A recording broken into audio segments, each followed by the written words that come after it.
When you first went to school, it was kindergarten, and the whole idea was to get ready for first grade. Then first led to second, second to third, and on it went, always getting ready for what came next. Then came high school, a big moment, we were told. You had to start thinking seriously. Prepare for college, choose the right track, keep your scores high, keep climbing. And if you did well enough, you got into university. And there the pattern continued. You were preparing again, preparing for the world, preparing for your future. And when you finally stepped out into that world, it was still the same rhythm. Another ladder, another race, another next. Then one day, maybe at 40, maybe earlier, maybe later, you pause. You look around. And quietly, without telling anyone, you think to yourself, is this it?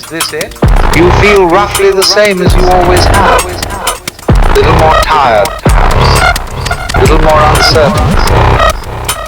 And somewhere inside, you wonder if you've been chasing something that was never really there. And yet, they say, you must go on. You must live. You must survive. It is your duty. It is necessary. Because it just is.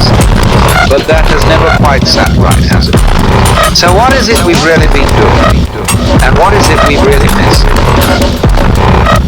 You see, one of the peculiar things about human beings is that we take life far too seriously. We've been brought up to believe that life is something you endure, something you suffer through with grim determination until you finally reach the reward, whatever that may be. But I'd like to suggest an entirely different approach. Suppose, just for a moment, that life is not a journey, not a pilgrimage, not a test, not a problem to be solved. Suppose it is a game, or better, a play. Now, when we speak of games, we're not talking about competitions to the death. A proper game is one that has just enough structure to keep it interesting, and just enough uncertainty to keep it alive. Take tic-tac-toe. Utterly dull once you know the trick. You win every time you start, and so there's no play left, no possibility, no flow. At the other end of the scale, try three-dimensional chess. Staggeringly complex. Played on 8 boards, stacked like floors in a building. Most of us give up before the first move. It's too much. What we seek is that curious middle ground. Games like poker, or bridge, or chess, is an interplay of chance and skill, of mind and mystery. Never quite master them, but they never feel old. And in just this way, life is best lived as a balance between what is known and what is not. Between surprise. Predict too much and the game dies. Let go of everything and the game dissolves. It is that dancing edge we're after. The razor's edge between order and chaos. That's where the music sets. That's where the adventure begins. Now, there's something rather odd about us. On the one hand, we crave security. We want to know what's going to happen tomorrow, and we build our lives around plans and predictions. But on the other hand, the very moment life becomes predictable, we begin to lose interest. Just imagine if you went to the fortune teller who could, with absolute accuracy, tell you everything that will happen. When you fall in love, you'll grow ill, what day you'll die, what words you'll hear in your final breath. Would you want to know? For most people, something in them hesitates. Because to know the future in its entirety is to drain life of all surprise. It's like reading the last page of a novel before you started the first chapter. There's no fun in that, no sparkle, no curiosity. This is why people love games. A good game has an outcome that is uncertain. You can guess, you can strategize, but you don't really know how it will end. And that not knowing, that possibility, is what keeps us involved. The same is true of life. When the future becomes too defined, too rigid, too locked in, it loses its flavor. The more predictable it becomes, the more mechanical we feel. And sooner or later, we begin to wonder what the point is. The fascination lies in the play itself, not the end. The mystery, not the outcome. So if we were ever given the keys to absolute certainty, we throw them away instantly. Because something deep in the human spirit prefers adventure to safety, prefers the open sea to the harbor, even with all the storms that may come. Now then, the real magic begins when we notice this balance between what we control and what we allow to happen. Because life, like any great art, is not a matter of total precision. It is not an engineer's art. It is more like a dance, or a jazz improvisation, where the structure exists only to let the unexpected expected grace. A great artist is not simply a master of technique. That is merely the beginning. What makes an artist great is the willingness to surrender. To allow something in that is not calculated, not clean. Years of practice have trained the hand, and yet the moment of creation is full of risk. The ink may run dry halfway through a stroke, the paper may bleed, the line may wobble, and it is precisely in that moment where control slips, just slightly, that beauty comes alive. They call it the controlled accident. It is the flicker of chaos within the frame, a dash of wildness inside the rule. The same is true of music. Listen to Bach. Beneath the stately harmonies, there is a mischievous little whisper, a subtle bending of form, just enough to surprise the ear, to wake the soul. And so it is with life. If you try to control every detail, if you seek to perfect every move, you end up with something dead, mechanical, predictable. But if you can master the form just enough to let it go, if you can let the accident slip in without fear, then suddenly the whole thing becomes play. And in that play, we come alive.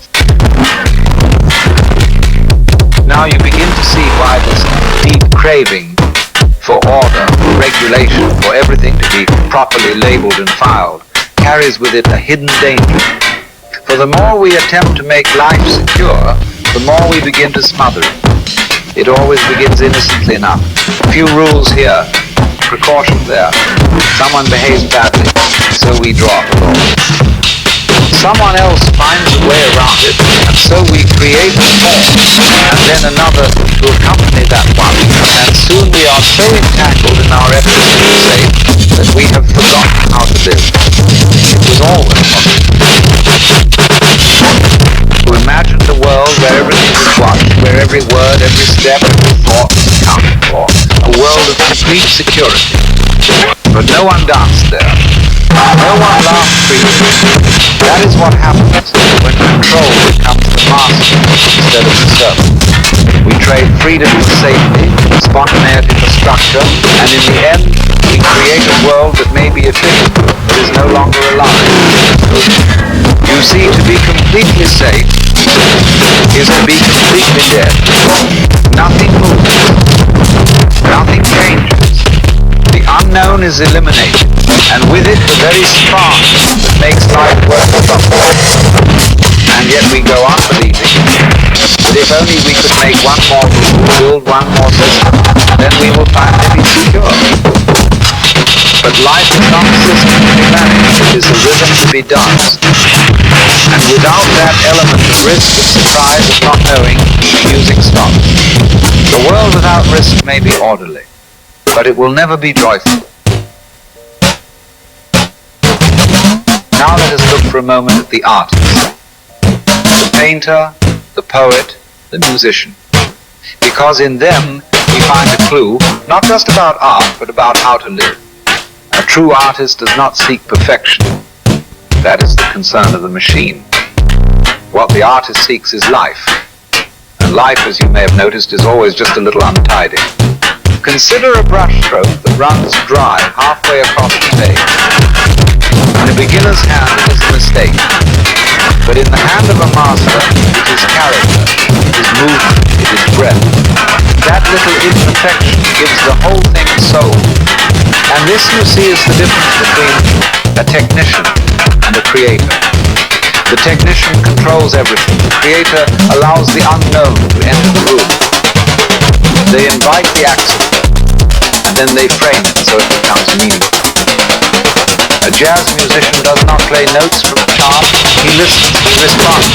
He takes the shape of the moment and makes music with it. He does not hear the wrong note, because the wrong note, if embraced, becomes part of the rhythm. And you may notice this principle even in the structure of the cosmos. The stars do not form perfect grids in the sky. The waves do not crash in even intervals. And yet the beauty is undeniable. So why do we insist that our lives must be tidy and controlled? Why do we not trust that something beautiful may emerge when we let go? Life is not meant to be arranged like a cabinet. It is meant to be danced like a fire. And the fire only dances when the wind is free to move through it. Now here is where things become especially curious. Because not only do we try to control the world around us, but we also try, with great effort, to control ourselves. Failing that, we turn to controlling one another. This stems, I think, from a very old suspicion. The idea that human nature is not to be trusted. That beneath the surface of politeness and religion, there lurks something quite dangerous. A brute, an animal, a fraud. This is the legacy of the doctrine of original sin. The belief that, left to our own devices, we will lie, cheat, steal, and bring the roofs crashing down on our own heads. And so we invent systems of morality, codes of behavior, and punishments to keep the beast in its cage. But not everyone saw it that way. In China, long before the birth of Christ, Confucius suggested something very different. He spoke of human-heartedness, not righteousness, not obedience, but a kind of deep, natural kindness that flows from within when it is not suppressed. And when asked to define it, he refused. He said, "You already know what it is." Now that is very interesting, because it suggests that what we call virtue is not something imposed from above, but something that arises naturally when we stop trying to be righteous. Righteousness can be far more dangerous than greed. The greedy man may steal from you, but the righteous man will destroy you in the name of principle. So, perhaps we should look again at this fear of our own nature. Perhaps if we trust it, something far more graceful begins to move. The flower does not need to be told how to bloom, nor the wave how to break, nor the heart how to love. So, let us not be too eager to tie it all down. Not every thread must be knotted, not every path must be lit. Life was never meant to be solved like a puzzle. It was meant to be entered like a forest, with wide eyes and bare feet, with a willingness to get a little lost. And if you demand certainty before you move, you will never move. If you wait until it all makes sense, you will wait forever. Because what makes life beautiful is precisely that it does not wait for our understanding. It moves, it stumbles, it flows. You do not play a game to finish it. You play because the playing itself is delightful. Because there is laughter in not knowing, and joy in trying, and even grace in the fall. So stop trying to win at life. There is nothing to win. There is only this trembling moment, this pattern unfolding, this strange and marvelous dance where you never quite know what will happen next, which is precisely the charm of the whole thing, because to be completely safe is to be completely dead. And you, my friend, were not born for safety. You were born for the game.